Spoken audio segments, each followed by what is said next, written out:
Sredi februarja predstavljeni HTC One v teh dneh končno prihaja k operaterjem. Tudi mi smo ga dobili na preizkus in pokazali bomo, kako dober je v resnici novi vrhunski pametni telefon tajvanskega HTC-ja, ki v zadnjem času ni imel prav dobrih prodajnih rezultatov. HTC One naj bi kupce pritegnil že s svojim oblikovanjem in materiali, saj je narejen iz aluminija in daje vtis premijskega izdelka. Zvočnika spodaj in zgoraj ga nekoliko povečata, zadaj pa je izginila značilna HTC-jeva izboklina za tipalo fotoaparata. Morda bi telefon ob enakem oblikovanju izgledal še nekoliko bolje, če bi bil za odtenek manjši, saj zdaj ni dosti razlike med njim in Galaxy MS3 ali Xperia Z. In potem bi izginila tudi največja težava zaradi oblikovalskih rešitev. HTC bi moral prestaviti gumb za odklep in zaklep zaslona z vrha na stran ohišja, da bi bil lažje dostopen z isto roko, s katero držimo telefon. Poleg tega zaradi oblikovanja ni reže za kartico microSD in baterije uporabnik ne more zamenjati. Bojimo se tudi, da se bodo na ohišju kmalu poznale praske in odrgnine.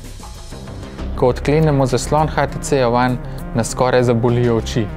Zaslon je namreč tako jasen, čist in tudi kontrasten, da mu pride blizu le malo kateri ali pa sploh nobeden pri pametnih telefonih. Sonyjeva Xperia Z, ki se prav tako ponaša z razločljivostjo Full HD, je po kakovosti zaslona, ki izgleda spran, daleč zadaj. Še posebej pri videih HD se zaslon HTC One res izkaže. Tudi zvok je zaradi dveh stereo zvočnikov na zgornji strani pri HTC One verjetno najboljši med pametnimi mobilniki, vendar samo takrat, kadar je vklopljeno tako imenovano izboljševanje zvoka Beats.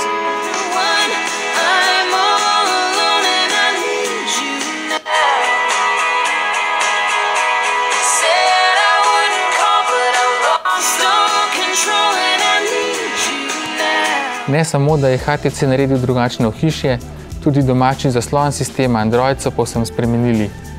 Ta namreč prikazuje zadnje informacije z različnih virov, novičarskih strani, družabnih omrežij in tako naprej.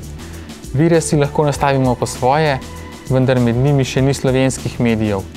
Vsekakor upamo, da jih bo HTC dodal, sicer ta začetni zaslon za slovenske potencialne kupce ne bo nikakršna prednost. Šele s potegom prsta v levo pridemo na ostala dva zaslona, ki sta taka, kot jo poznamo z drugih telefonov, z ikonami za aplikacije. HTC Androida še vedno preoblači v svoj Sense, ki pa je zdaj malo manj baročen in bolj podoben originalnemu Androidu.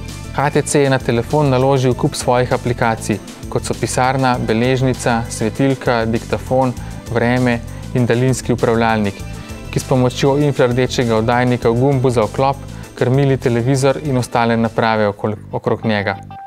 Bistveno drugačen kot pri večini ostalih telefonov je fotoaparat. Ne na videz, temveč po zasnovi.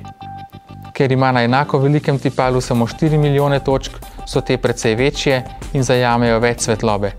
To pa v praksi pomeni za telefon zelo dobre posnetke v slabi svetlobi. Po drugi strani v dobri svetlobi ni nikakršne prednosti pred ostalimi telefoni. Celo nekoliko manj podrobnosti je na fotografijah. Fotoaparat ima tudi funkcijo Zoe, pri kateri zajame toliko fotografij, da iz njih sestavi 4-sekundni filmček.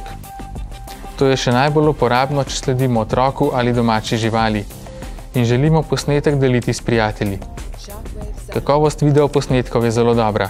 Telefon pa ima tudi dodaten mikrofon na zadnji strani za boljši zvok.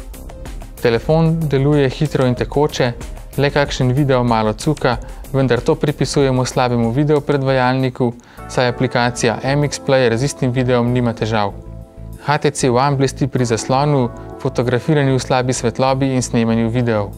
Pri ostalem pa je na enaki ravni kot večina ostalih vrhunskih androidnih telefonov. Domači zaslon z novičarskimi viri bi lahko tudi pogrešali, kovinsko ohišje pa izgleda dobro in lepo leži v roki, a verjetno komu tudi ne bo všeč. HTC One sem za Delo Infotech preizkušal Matjaž Ropret.